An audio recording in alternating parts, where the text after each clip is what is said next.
Welcome back to another episode. We appreciate you coming back. As always, please like, subscribe, comment, and share. I want to thank Adam Chubbuck with Douglas Realty for sponsoring this show. Go to tacmd.com. That's tacmd.com. Adam's with Douglas Realty.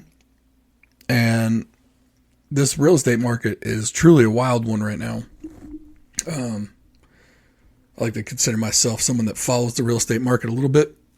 I've owned a place, a home since I was about 22 years old. Took my first $3,000 that I saved up from my first job, used it as a down payment using the first time buyers program. And when I lived in upstate New York, since then I've always just kind of known that real estate was a great way for me to build some wealth. Actually learned it from my father, who had done the same thing. Basically, we would move to a new place when he was in the military. He'd buy a place. We'd live in it for the time that he was stationed there. And then when we left, he'd keep the home and rent it out, usually to another military family, and just kept repeating the process. And that strategy is done well by me, although I don't move as much. But I have done rental properties before. I did the property ladder. So I bought my first home, rented it out. When I sold it, I bought the next one, rented that out, or lived in it, then rented it out when I bought the next one, and so on and so forth. If you're a younger individual, which we actually don't have very many younger listeners on this show, we know that most of our listeners are between the ages of 35 and 65, which is great for advertising demographics. But when it comes to new home buyers, there aren't that many in that range, although maybe they are today versus in the past. But essentially, by working with someone with Adam, you're getting someone who can put you in the best position to succeed. He's got really good connections in the finance industry to help you get qualified for maybe a loan that another real estate agent or mortgage originator isn't aware of. And that's why yes, Adam is a sponsor of the show, but Adam is also a friend. And Adam's going golfing with me in October, down to Williamsburg when we go with a bunch of guys. And so I know it's easy some people it's easy to kind of boast about them because they do really good things for people. And yes, it's his job. He gets paid for it, but he does the right thing per the client, even if it's not the right thing per his bank account. And I'm not saying all real estate agents don't do this, but you are now getting a recommendation for someone who you know will put you and your priorities and your best interests first. Rather than having to go through 3 or 4 agents to find that person, we're giving you the recommendation, a personal recommendation for someone who will do that for you. So give Adam a call, even if you're simply interested in moving or finding a new home. Go to tacmd.com, that's tacmd.com, and just click on schedule an appointment with Adam. And worst case scenario, you take 30 minutes and you find out he's not the guy for you. But I guarantee you, if it is something that you're looking to do, whether you're buying or selling or renting or getting into investment properties, he is a person you at least want to talk to. And he is going to put you in the best position to succeed. And when you're looking for someone to help you in a life decision, because let's face facts, real estate is not buying a pair of shorts. It's not $15, you know what I mean? Or $20, whatever shorts cost nowadays. My shorts are $16. I get them from Walmart. I don't need an expert to help me get $16 shorts from Walmart. But when you're investing in something that's either $250,000, $500,000, $750,000, you really, really, really need someone who can guide you in that process. Look, I'm someone who knows the market somewhat well. I keep track of interest rates. I see where prices are going. When I look at a home, I kind of know what to look for. But even so, if I'm ever going to look for another home, I'm still looking at probably $250,000, $500,000 investment, I'm finding someone who's a professional. You know what I mean? Like, that's not something I'm going into without a professional, because there's going to be some things I might miss. You know what I'm saying? So tacmd.com, TACMD.com, get a meeting with Adam on your books, and at least have a good informed opinion on what your situation is. All right. So what happened to us last week? Very unfortunately, Mike's father-in-law, Steve McEwen, passed away suddenly. And he and the family went down to North Carolina to obviously comfort his mother-in-law, but also, it was important for his wife and to go down there and be with her mother and her sister, and then also to take care of all the nasty things of what happens after someone dies. Yeah, Mike and I have talked about this before because he dealt with it with his parents, his mom and his dad. More so his mom, because he was younger when his dad passed, and his mom took care of a lot of that stuff. But when his mom passed, Mike was the person to kind of take on that work as far as getting everything situated. And I'm sure he was a really big help to his wife's family in that regard, just because he's been through this. He kind of knew what steps to go along. And I think, fortunately enough, it happened in the same state where his mom had passed as well. So he kind of knew the ins and outs of the North Carolina funeral aspects. Guess I'm trying to find a real silver lining in all this. I knew Steve. Not like super personally, but Steve and his wife would come up and they'd see the grandkids and hang out with Mike and his wife, and they would come out. Like, so if Mike and the wife and the kids were outside hanging out, because sometimes we hang out and we used to hang out in our neighborhood tot lot. Kids are a little more grown up now, so maybe the tot lot's not the best place for us, but fortunately, Ty, who's been on the show, he lives right next to the tot lot. So we would plop chairs in Ty's driveway. Kids are out doing neighborhood stuff, running around, not doing the bad stuff. They're doing the good stuff. They're good kids. And we would just be sitting in Ty's driveway talking and whatnot. And so when Steve and his wife would come up, we'd plop down a chair and have Steve sit with us. And he would just, honestly, he would talk like just one of the guys. It was really nice. I don't know if that means that us and our group of friends, we act older than we really are. In our 40s, probably acting like we're 80, or if Steve just kind of could relate to us on that level in our age. I kind of think we probably are older in our brains than we are in our bodies. But Steve was just a really nice guy, and Mike's wife was close to her dad. And so was Mike's wife's sister. Like, it was a close family. So I'm sure for her, this is really, really hard. Not that it's not hard to lose a parent regardless of your relationship to them, because it's the finality of something. But, when you have a different relationship, I equate it to like the relationship I have with my father. As I got older into my, probably my late 20s, early 30s, probably close to my early 30s when he and my mother moved closer to me, it was much more of a friendship.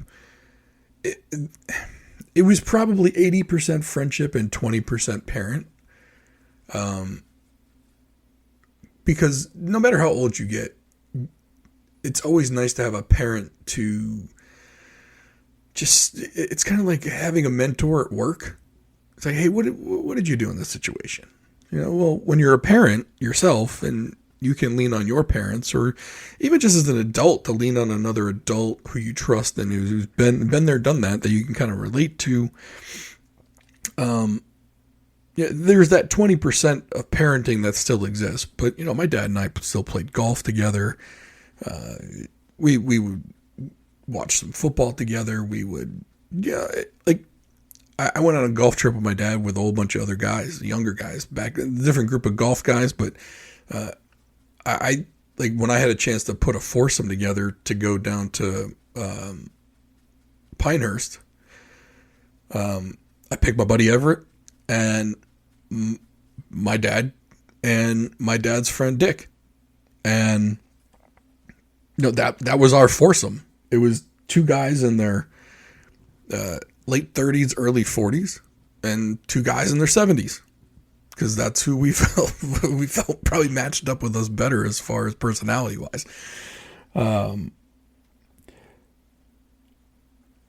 And so, like, depending on your relationship with your parent, I think it can affect you differently when they pass.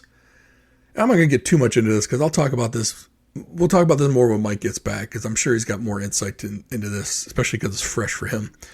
But that's why we didn't release an episode last week. And I know I went on Twitter, Instagram, and wherever else we post stuff, and I let everyone know, hey, this is the first time in 4+ years we haven't released a weekly episode. So hopefully people understood the severity of what was going on. We do not take not posting shows lightly. So this is one of those instances where, hopefully people are understanding of why we didn't release an episode. And I probably could have done a solo episode like I am now. But there were just circumstances that, it was right not to do a show for that week. And I just wanted to put out another episode now just to kind of let people know, because I didn't want to leave people hanging for 2 weeks that normally listen to us. I didn't want them to think, oh no, they're done with the show, it's over. Because we're not a super popular show, and I'd like to keep the people listening that do listen. So I just wanted to let them know, hey, we're still around. We're still going to put out shows. And I mean, this is still going to be an actual show too, but I wanted to let people know. I know I'm being long-winded. It's 12 minutes into this episode. Just to let you know, hey, the reason why we didn't put out a show, Mike had a family incident that was serious, and we decided not to put out a show. We could have done a rerun, but I didn't want to do that either. Just wasn't another episode I thought we could put out there and run it out there again. But I do hope you guys like. So we tried something new with the baby AI. Took our normal clip that we put out on the social media to kind of see if people want to listen to the show, and we made baby Mike and Alex's and had them do the show. It's pretty funny. I wish we could do the entire show like that, because everyone knows, like, Mike and I don't put our faces out there yet. Eventually, one day we probably will switch to video. A lot of it is I just haven't figured it out yet. We record in my basement. This has always been a basement studio, in which, by the way, if there's any company out there that wants to sponsor the studio, we are always open and willing. But one of these days I'm going to try and figure out how to put us on video. But it was very similar to the audio. Like, I don't want to do video and have it just be amateur hour. Like, when we released this show,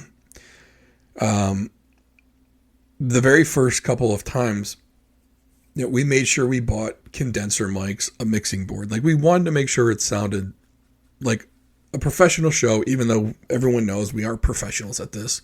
This is not our day job, right? But if we were going to put out something for people to listen to, we didn't want it to sound tinny. We didn't want it to sound echoey.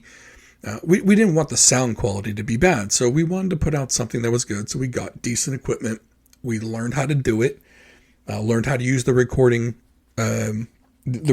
software, which isn't difficult to learn. It just takes some time. Made sure we learned how the microphones interact with the mixing board and how it interacts with the computer. And actually, we're going to probably upgrade soon, I think. So right now we have microphones with arms attached to an old poker table that I had. And I think we're going to go to wireless microphones, which should be interesting. We don't know how that's going to work out. We don't know how it's going to sound, but we're probably going to record an episode. We're going to listen to it to see if it sounds the way we want it to before we put it out. But so we're always looking to improve our equipment, because this is still one of the most very low cost studios you're ever going to, and I hate calling it a studio. It's a basement, but we have 4 microphones, a mixing board, and I already had my computer, and each microphone only costs us $50. You don't need to spend thousands of dollars to do a podcast. We literally have $200 of microphones. You don't need 4 microphones. We could have just done 2 because we rarely have guests. The mixing board was probably the most expensive. It was $150. So essentially for $350, we had a podcast studio, right? All the software we use is free. We've learned how to do everything pretty much for free. Now, there's a couple of things we pay for, like the little audio clips for each episode. We pay a company called Headliner to do that. We have to have a podcast host, so we pay Simplecast for that. They're the ones that we upload it there, and then it gets distributed to all the podcast platforms. We could probably do that for free somehow, but I don't want to figure that out, right? Sometimes it's just nice to hit the easy button. We pay like $15 a month for that. Headliner, I think we pay another $5 or $6. It's just a very low cost show, and thankful to sponsors like Adam. It's made it so we don't have to pay out of pocket to do the show. We're not making a ton of money. Don't get me wrong. But that's, so eventually we are going to do video. I need to figure out how to do it, how the cameras tie into, I guess we have to get something called an Elgato Stream Deck or something. And how does that work with the mixer and the board? You'd be surprised. It's kind of difficult to find a YouTube video to teach you that stuff. And I've actually reached out to some other podcasts to see if we could get some help as far as if they would just let us know how to do it. And we've gotten a lot of radio silence, which is pretty interesting on that part. Most of the podcasts you see that do video, they don't do it with 2 people in the same place. So like Mike and I we both sit down at the table and we talk, because in my opinion, you get a better conversation in person, rather than over like a Zoom call. So like when we've had some guests on, we've done it over Zoom, and it works fine because Mike and I are in the same room, and we know to like, hey, we got to shut up and let the person talk. And when we wait for that hard stop when they talk before we jump in, right? If you have multiple people on Zoom, it's very difficult for people not to talk over each other because there is a little bit of a delay and a lag in the audio. So you think someone's done talking and they're just pausing until they get to their next thought. And so then the next person starts talking, and then when the other person jumps back in, there's talking over each other a little bit. And so we've always kind of prioritized when we do have guests, if we can have them in the basement. So like when Jeremy comes, he comes to the basement. Will from Zone 32 podcast, he came to the basement and did it. We had guests earlier, they would come to the basement. Our buddies come to the basement. You get the point, right? Now, we've had a couple of guests where we've done Zoom, but again, it's only been one guest. And Mike and I know how to shut up and let someone talk, which is kind of funny, them saying that we know how to shut up. And here I am doing a solo episode where I just keep running my mouth. But I guess that's the point. That's why you're here. That's why you're listening, right? Okay. So eventually, someday, we are going to do video. I just got to figure out how to do a 2-camera setup and then make it so that like when I'm talking, my camera turns on, and when Mike's talking, his camera turns on. Or we just do a single camera that gets us both in the screen at the same time. Kind of like if you guys ever watch the Flagrant podcast, so they've got a multiple camera setup, but they do have a single camera view where it shows all 5 of them at one time. And so we might go that route first, but we'll see. But we're we're going to start doing some different things with the podcast. So first thing we're probably going to do is we're going to switch up to the wireless mics. If we do that, then we can do the show from anywhere. We don't have to do it in the basement. Cause we had thought about going and doing a live show somewhere. And that was another thing. Someone actually asked if we were going to do a live streamed show. I actually said no. I was like, I was too afraid no one's going to tune into it. So it'd just be me and Mike doing a show and no one would be there for a live show. But one of these days we might do that. I guess we'd have to do it on YouTube though, where we don't really get anyone to listen to us. All of our listens come through the podcast apps from at least the data we have. So we appreciate you wherever you listen though. So thank you for listening. Moving on to the next topic. So the topic I was really going to get to today was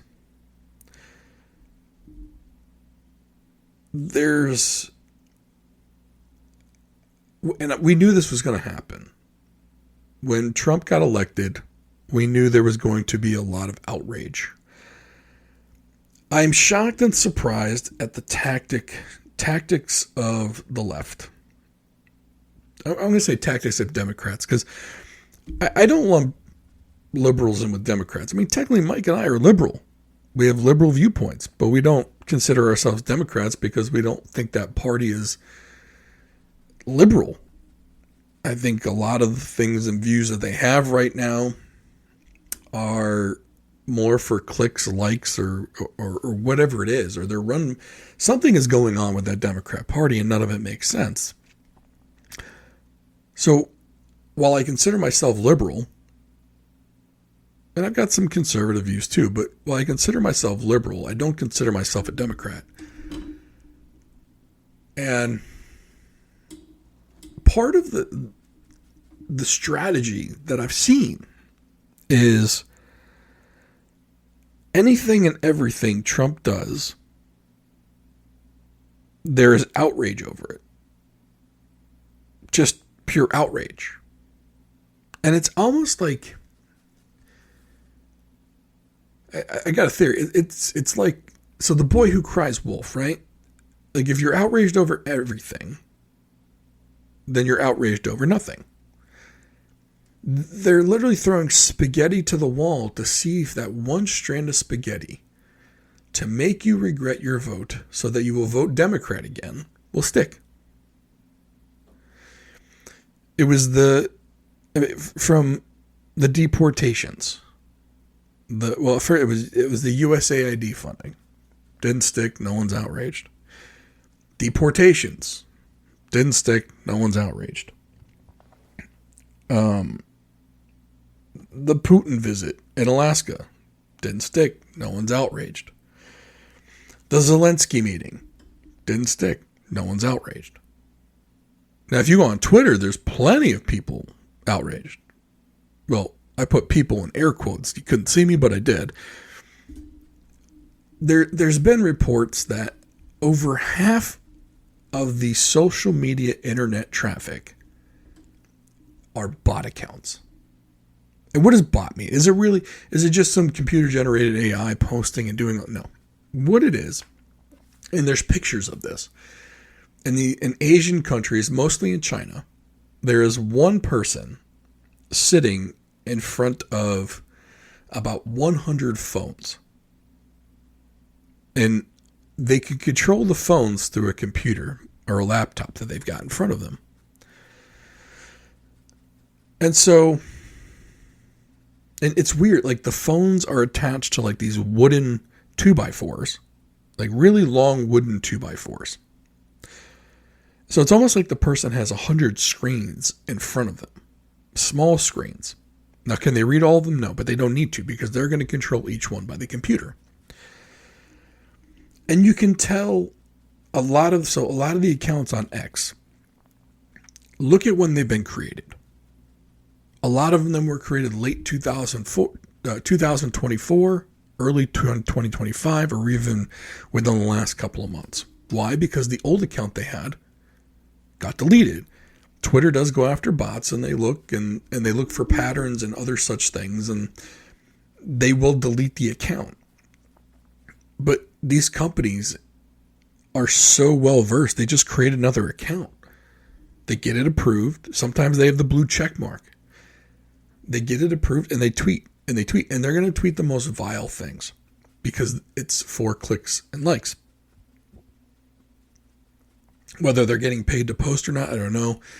I do think some of it is akin to government espionage, where a government is trying to influence another country by influencing its people, influencing.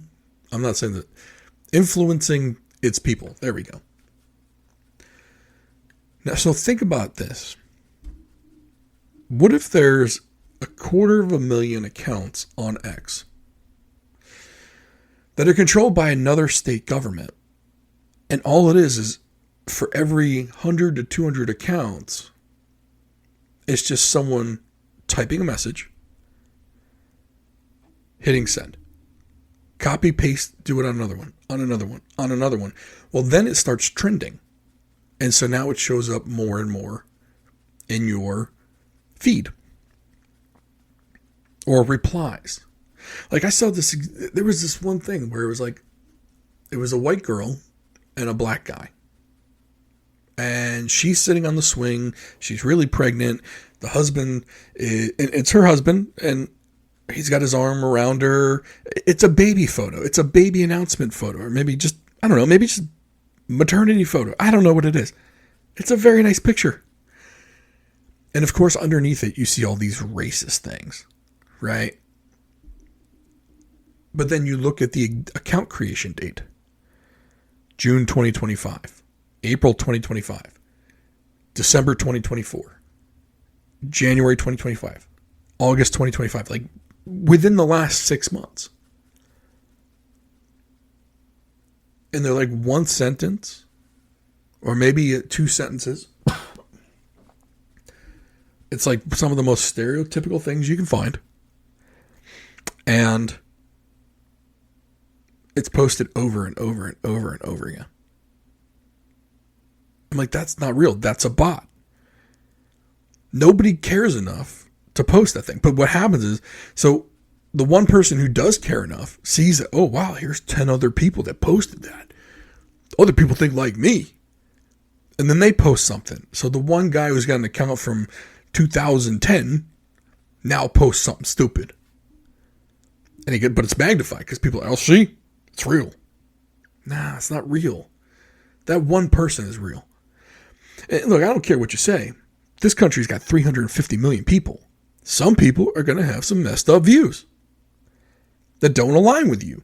Is it widespread? No. It's like the people who think like Nazism's coming back to America. Please. I went to Florida one time. Well, not one time. Been there a couple times. Went to Disney.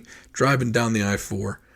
And of course, on one of the overpasses, there's a Nazi swastika. And big rally, right? It's 7 people in a state with 22 million plus.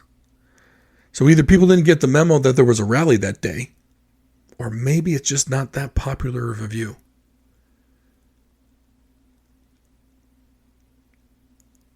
But because they're out there and, you know, probably the million or so people driving on I-4 see it, the outrage is there. Oh my God, I can't believe they're doing this. You want to know something? Be happy they're doing that. Because that 1 million people that are driving through, looking up at them on the overpass are going, what fucking morons. It's like when stupid people want to be outraged and say stupid stuff, let them. Let them tell everybody their idea, their plan, so that everyone knows that stupidity is out there. Let them do it.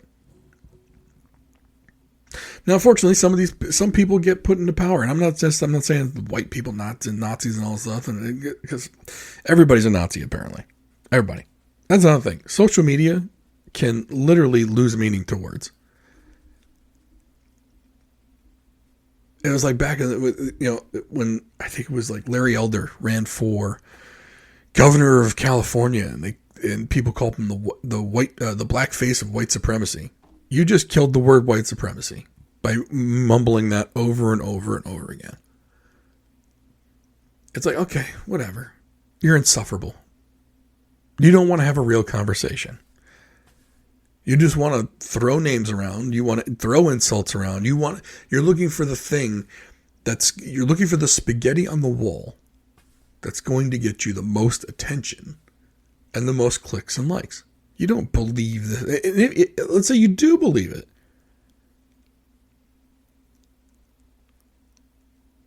The spaghetti's not going to stick anymore because you used it so many times in instances where it didn't apply.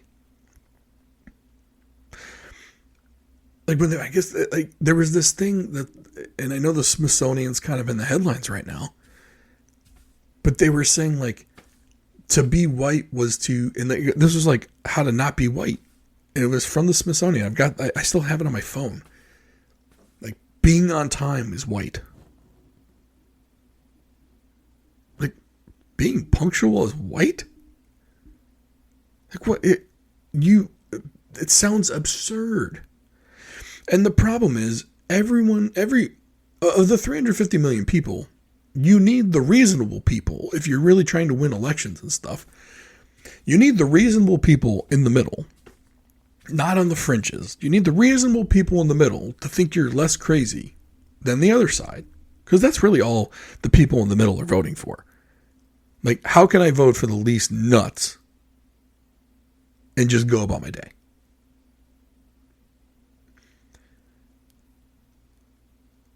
And that's how you win an election. That's why they say the person who gets elected president might not be the smartest, might not be the brightest, but he's the guy everyone wants to have a beer with.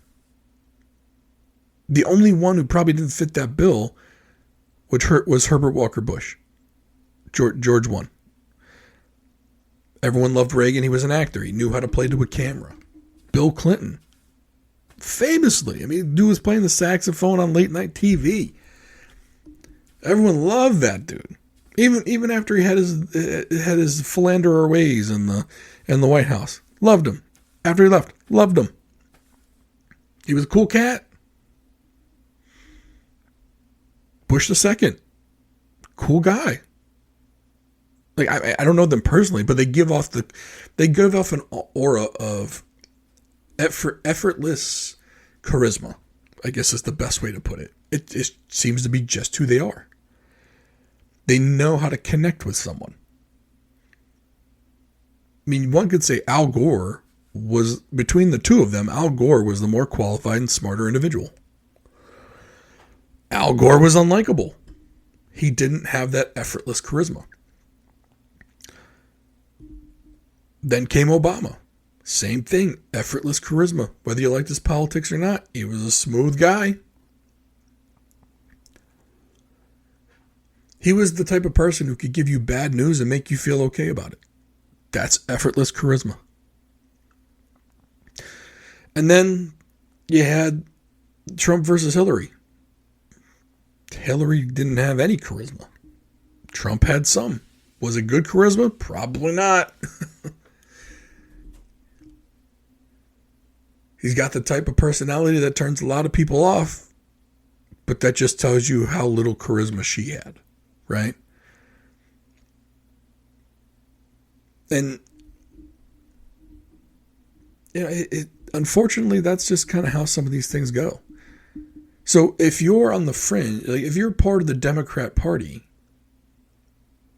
and you're putting out all of these unpopular opinions as what separates you between, separates Democrats to Republicans, and you look at some polls, and we can go into how effective polls are, but you go into the polls and you realize how unattractive some of these viewpoints are in the polls. And rather than say, hey, maybe this isn't something the party should be for, the solution is to admonish people who aren't for it. You're wrong. You're not as cultured. You're not as smart. Like, literally calling every Trump supporter dumb could be the worst campaign move I've ever seen. One, you're associating a degree with smartness. So you're telling someone that because you got a degree in philosophy or gender studies, you're more qualified to tell the guy who went, the HVAC technician, how life should be, what he should vote for, what he should be in favor of. Because you're the educated one. And I'm using education in air quotes again. Never mind the fact. Education doesn't equal, or degrees don't equal education and life skills. Basically said you filled out paperwork, you got into college, you went into debt, you paid it. Or, I'm sorry, not paid it, but you took the classes and got the piece of paper. Doesn't necessarily say you have a job. Whereas the guy, the HVAC technician, did an apprenticeship, got paid while he did it. Then became a licensed technician. Works for a company making $100,000+, or owns his own company, making more than that. And they're calling that person uneducated. You know, the funny part of that is, so Mike Rowe has been doing TV shows for years talking about this exact thing.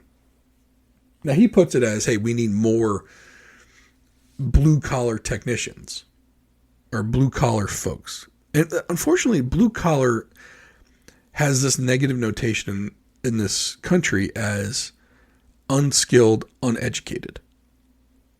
A lot of people in the Northeast are the educated liberal elites believe this. Meanwhile, when their air conditioning breaks down, they call the HVAC tech. They come to the house, and I guarantee a lot of times what they do is they try and buddy up to the person, hey, I'm just like you, right? I'm just like you, right? I tried to do this, I tried to do that, you know. Like, no, man, this dude has more training in this than you do. Like, you look at an HVAC unit, you see wires and electrical parts and tubes and vent pipes and air handling. You just see metal and wires. He sees Mozart and knows how to compose it. Knows how to compose that music to make it work again. Knows what to check first, what to check second, what to check third. That's education. That is a smart individual. Otherwise, you're hiring a dumb person to come look at your stuff, and that's just not the case. Because if it was so easy, you'd do it. Right? So part of the Democrat strategy is, you didn't vote like me, therefore I'm going to tell you you're stupid, that I'm smarter than you, and you should just trust me and vote like me because you're wrong. That's a losing strategy however you decide to cut it. Now, don't get me wrong. The way elections go, 2026, I mean, Democrats should win more seats. But they're already starting the argument of, well, Texas is redistricting. Oh my God, they're going to get 5 more seats. Well, that could be true, and that could be why they get 5 more seats. But the problem is this. Democrat states have gerrymandered their states for the last 10 years. I mean, everyone knows we live in Maryland. Maryland just had to redistrict because someone finally fought the Democrat system that had the crazy map that we had. Now, don't get me wrong. This state is still 7-1 as far as Democrat to GOP representatives in the House. The state's got 30% Republican registered voters. 2 of the last 4 governors have been Republican. Now, don't get me wrong. This is a solidly blue state. But what I'm saying is if you really had the House seats represent the people of Maryland, It should probably be something closer to, let's see, there's 8 seats. It should probably be something at least 6-2, not 7-1. You could even go, I wouldn't, what would the other way be? So if we got 7, it wouldn't go 4-3, right? So maybe 5-2. No, I need 8. 6-3? No, that's 9. 5-3. Maybe 5-3. 5-3, 6-2. But not 7-1. In Massachusetts, there are no Republican House of Representatives or representatives there. Like, you can't complain about Texas when your own house is messy. You can't tell Texas, clean up your house, and you got dog crap in your house. Can't do it. They're just hoping that no one really notices it, right? But here's the problem. We live in the age of the internet where people are going to show those stats. They're going to show that Maryland is 7-1, that Massachusetts is whatever to 0. Because those states have already been gerrymandered. And then, of course, Gavin Newsom comes out and says, oh, well, we're going to do it in California. You've already done it in California. You've already done it there. Now, what is really occurring now, and so another thing, I'm trying to articulate this without sounding like a dumbass, but essentially when they do the census, illegal immigrants are counted in the census. Well, the census is used to figure out how many seats in the House a state gets. So that's why there's a lot of hemming and hawing over the deportation of illegal immigrants, undocumented immigrants. And then that's why Trump was like, oh, we should recount the census. And the reason why he said that was because now that he's deported a lot of people that were let in over the last 3 years, if they redo the census, it would change House seats. It would change the number that each state got. And that's why you had, like, when you had these sanctuary cities, so for example, like Chicago, or even states, so we'll just say Illinois, California, New York, Massachusetts, unless it's Martha's Vineyard, then we don't want any. But a lot of these northern states, Minnesota's another one, one could argue they're getting extra House seats because undocumented immigrants are counted in the census. So when Trump says something like, oh, we want to recount the census, and he can't articulate why he wants to do that, that would make sense to a majority of voters who probably didn't realize this was happening in the first place, he sounds like an asshole. Oh, you're going to break the law and redo the census. Or how dare you get rid of, you got rid of Susie, my housekeeper, which, by the can we, let's talk about this immigration debate for a minute, because Democrats have an extremely losing argument with this. Their argument is, he's going to deport the illegal immigrants. Who's going to clean my house for $50? Who's going to do the sheep herding? Who's going to work at the meat packing plants? Who's going to do all the landscaping? You realize that when these Democrats say this, they're essentially saying, I need undocumented immigrants because I need cheap labor. I don't want to pay an American more money to do the job. I don't want to pay the John with his landscaping company an extra, rather than paying him $50 to mow my lawn. Now I got to pay him $70 because he couldn't find someone to do the work cheaper. He couldn't find an undocumented immigrant who he pays in cash under the table, or who has a social security number of a dead person, because that happens. They use social security numbers from either dead people or it's a made up identity, but it gets in the system. And that's how they're able to get jobs. And the owners of these companies, they look the other way. They know what's happening, but they need the cheap labor. They need someone to work for $8 an hour versus $15 to $20, because that's what you have to pay an American worker, $15 to $20 to go do manual labor. Because right now, at least in my state, down the road, Dunkin' Donuts, you go to the drive-thru, there's a sign by the drive-thru, and it says starting at $17 an hour. And you're inside in air conditioning. So how much do you think it's going to cost to get that same person to go do manual labor outside in the heat? $20, $25 an hour?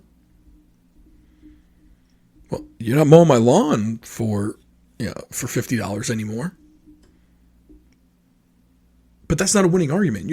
You're basically saying we want cheap labor that goes against labor laws. Like, you keep hearing Democrats talk about, oh, we need to raise the federal minimum wage from $7.50. Why? You don't want to pay that anyway to mow your lawn. You don't want to pay that. Because meanwhile, citizens in this country, at least in certain states where cost of living is high, your starting pay over at Dunkin' Donuts is $17 an hour. Now, that's probably less than like Iowa or somewhere else where it's less expensive to live, but I doubt they're getting people to work for $7.50 an hour. I mean, $17 an hour is over the state minimum wage in Maryland.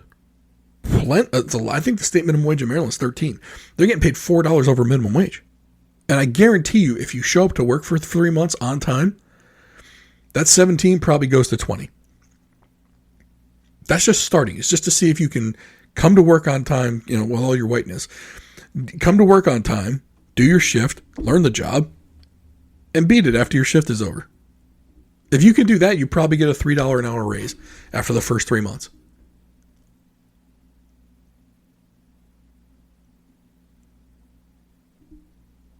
But you don't want to pay extra to get your lawn mowed. You don't want to pay the landscaping company what it would take to mow your lawn if they had to pay a kid or an adult $20 to $25 an hour to mow your lawn. Now, don't get me wrong, a lawn takes, with 3 guys, 10 minutes. Like, they usually do about 3 to 4 lawns in an hour. But you don't want to pay that rate. You want to pay $50 for your lawn to get mowed every week. I mean, at some point, if the real cost of that isn't $50 an hour, that labor rate was a farce because it was with illegal immigrants. Now, do I think we need immigrants? Yes, I've said this before. Our immigration policy is garbage. We need to make it easier, but legal. From your home country, you should be able to fill out paperwork and submit it to immigrations and customs. Within 30 days, ICE needs to be able to do your background check and give you a date of entry. Upon your date of entry, you should get a worker ID number. Not citizenship, just a worker ID number. You come into the country, and don't get me wrong, there should be fees associated with all of this. Not $2,000. No. Make it a $100 application fee. Upon entry into the country, $100 if you show up. You must meet with your immigration caseworker once every 3 months for the first year. And pay $25 each time to renew your working visa and working and resident visa. Do that for the first year. Then it's every 6 months for year 2. Again, $25 each time. Going into year 3. Okay. So now you've been here 2 years. You've had 6 visits. You can wait a whole year, come back on your 3rd anniversary. That's 3rd year. Another year for year 4. Come back on your 5th year anniversary. If you've come here, you've worked the entire time. You've stayed out of trouble, not been arrested. Paid your bills all on time. You were then granted citizenship. Should cost a total of maybe $500-$600 over the course of 5 years. You came here, you did the work, you came here legally. And then we get rid of all this problem of people sneaking over. People would come through legally, through the points of entry. It would cut down on the amount of work ICE has to do. I mean, if you miss your appointment, yeah, you're gone. You're gone. You can apply for re-entry, but you're gone.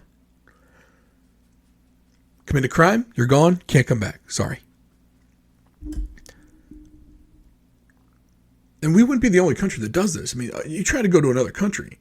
You go in there without a visa, you're not getting in. You're not getting in. So why are we all of a sudden in favor of a much more lax immigration policy? The real problem is Congress doesn't do their job. They've been talking about immigration since I was a teenager. 30 plus years ago. And they've never changed. I mean, if they changed it, it wasn't significant enough. There is a way to make this easier and much less costly. There's no way someone who wants to be a citizen of this country should have to hire a lawyer to do this for them and pay thousands upon thousands of dollars. That's stupid. The only people who make out from that are lawyers, right? That's it. The only people who make out for this are lawyers.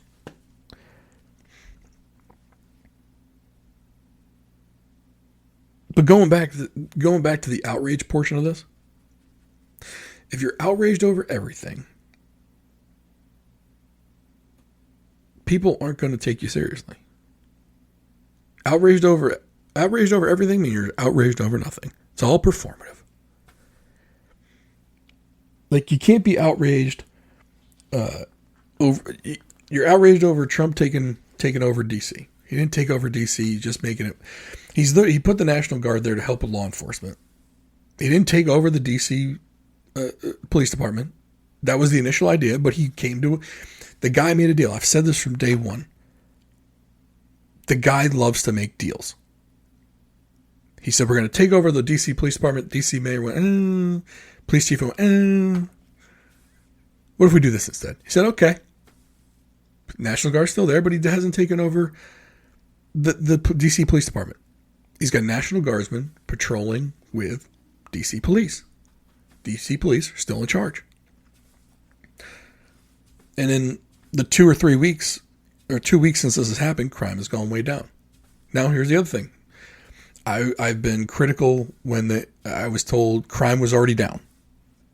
Because right now, the DC Police Union was suing, saying that the crime numbers were artificially low because there's a whistleblower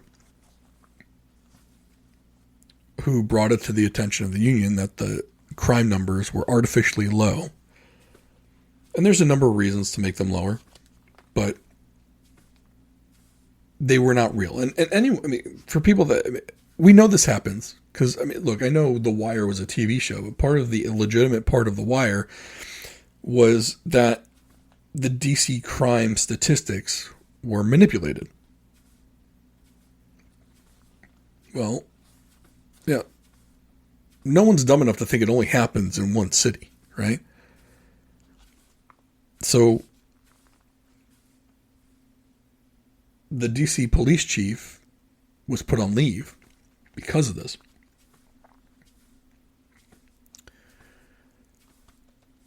So I don't know if the new stats are real either. But you see protests now. You see all the protests. Do you want to know what I don't see? I don't see black people at these protests. Isn't DC like 50% black? None of them seem to be bothered by this. It's a bunch of older white women out there protesting this who probably don't live there. And I always thought it was funny that people like, oh, there's no such thing as paid protesters. Well, the company that they're paying, so the protesters weren't getting paid by, the Democrats themselves.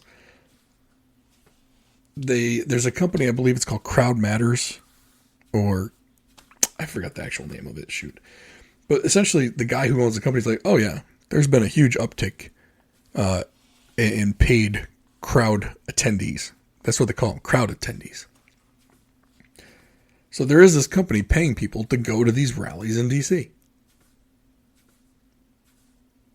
And they do their job well. They go and they scream and they holler, and then they go home. They don't live in D.C. They don't live in these places. They're paid to go there. They're paid to act outraged and be out, and they do their job well, because if they do the job well, they get paid again. You essentially get paid to travel and go yell some stuff. Not a bad gig. But you're out, if there is real outrage, outraged over DC, outraged over Trump meeting with Putin. Oh, service members rolled out a red carpet. Every head of state gets a red carpet when they come off a plane. They met in Alaska. They go, well, he met with Zelensky after. Yeah, at the White House with the other European leaders. Oh, he's on the side of the warmonger. How are you going to get peace without talking to somebody?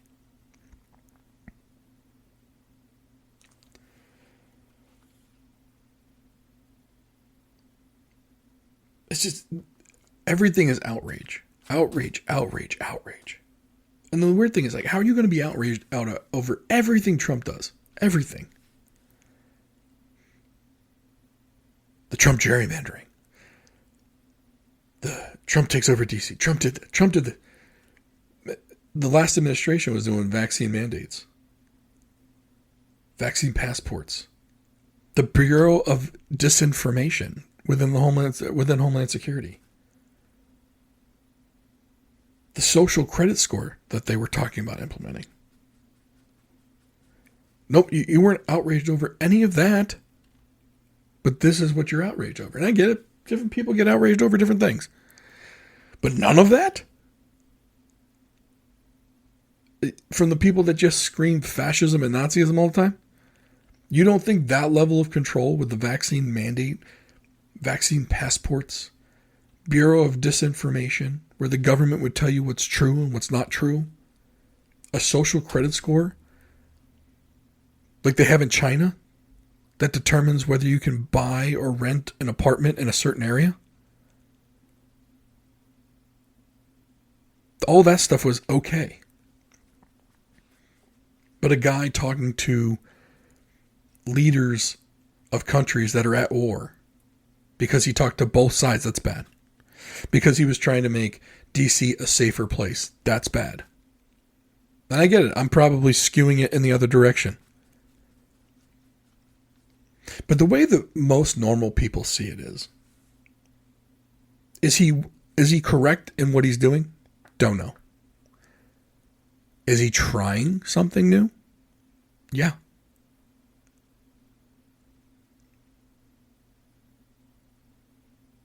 And for a lot of people, the fact that he's just trying something is change enough.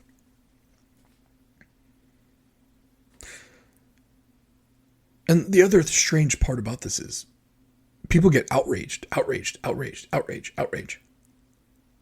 thinking that that's going to make any difference whatsoever. I hate to break it to people.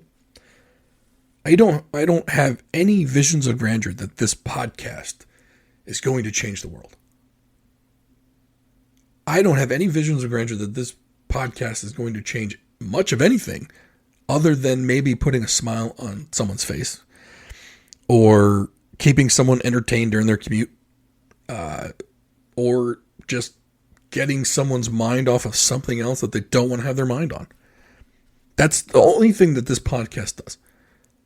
And it helps as a little bit of therapy for me and Mike.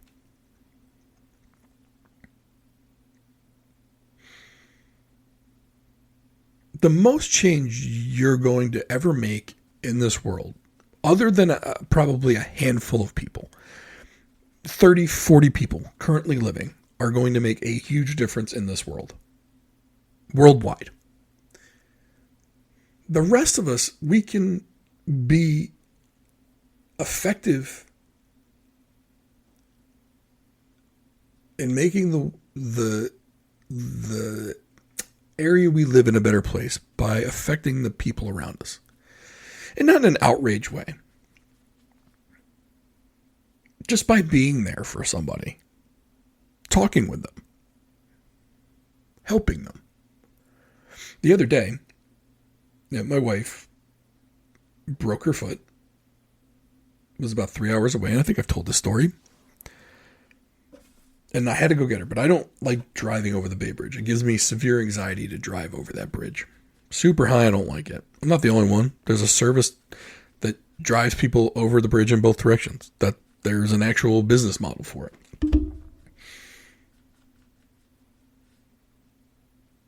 Two neighbors that I had, I reached out for help to see if someone could drive me over. I didn't know about the service at the time. Two of them, on short notice, said, yes, we will help you. No questions asked, other than when are we leaving? Made a huge difference in my day. Huge difference. He made a huge difference in my wife's day and my kids' day. Because it got me over to them. Because once they got me over the bridge and I was able to drive the rest of the way over there to get them and pick them up and drive them home. That stuff can make a huge difference in someone's life. Did it change the world? No. Was it a generous offer and change my life? Yes. And that's where I think a lot of people need to maybe refocus their efforts. Now, I'm not saying take over someone's life, but just be there. Maybe, or just invite someone over to have a beer or sit in your garage or just something. And maybe at that point they talk about something that they got on their chest. Not maybe in particular it had anything to do with you, but just helps them get that off their chest. Or maybe they talk about a scenario where they're having a bit of a situation. You're just like, hey, can I help you? Is there anything I can do to make this easier on you? Because there's one thing, age is wisdom, right? As I get older, I'm realizing that I need more help in some things, especially as I age. My body ages, my brain. I mean, shoot. Even today, I had issues driving somewhere. I don't know if this is a longer term thing, but I also know that if I were to have called any one of 5 to 10 people that, I'm not saying I'm close friends with them, but they're acquaintances. They're people that I know. If I had called one of them and said, hey, I really need this from you. Are you able to do this? The answer would have been yes. 100%. And they know that they could call me or text me and get the same response. And if that alleviates some stress or some worry, or it makes their life easier in any which way, then that's a win. You've affected someone's life. Not that that should be your goal in life, but you can make more of an impact locally than you can globally. Because only a handful of people are going to change this world globally. And we're probably not it. I don't have the money or the resources to do that kind of thing. Like, you look at that girl, Greta Thunberg. She's out there shouting about everything. Hasn't made a lick of difference in this world. Nobody's changed shit because of her. She probably could have impacted 20, 30 people closer to her home by helping people closer to her. Can't make money that way. You're not going to get notoriety that way.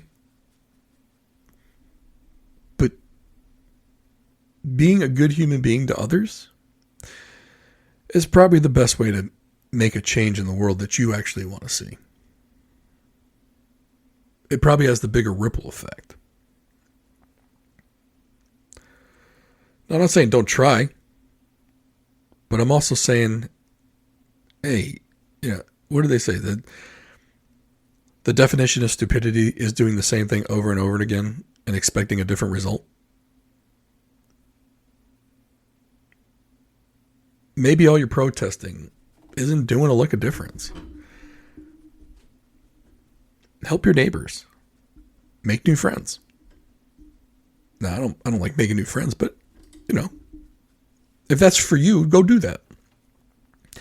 Me, I'll help my neighbors do anything that they need.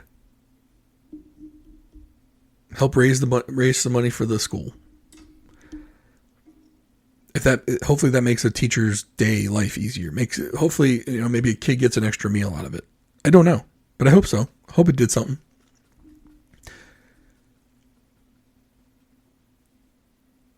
And that's what I can do.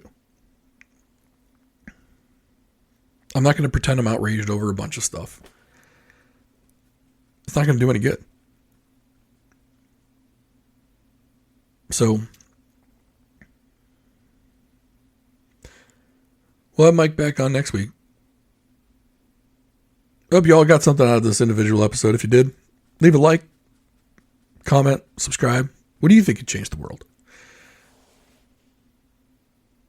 Or do you think maybe some of your own efforts are just better spent on people local to you? A neighbor, a friend, making a new friend and a neighbor, making their lives easier. This life isn't easy. Don't get me wrong. For some people, it's not very hard either. Like, my life is not hard. But there are certain situations where I have just asked for help outright. Hey, man, can you help me out? Now, it's not like money or anything, but it's just like sometimes you need people to help. I can't count the number of times I've asked somebody just to, like, something stupid like, can you bring my garbage cans up to my garage door while I'm away? Made my life easier. Made me stress out about one less thing. Like, little stuff like that, just making yourself available.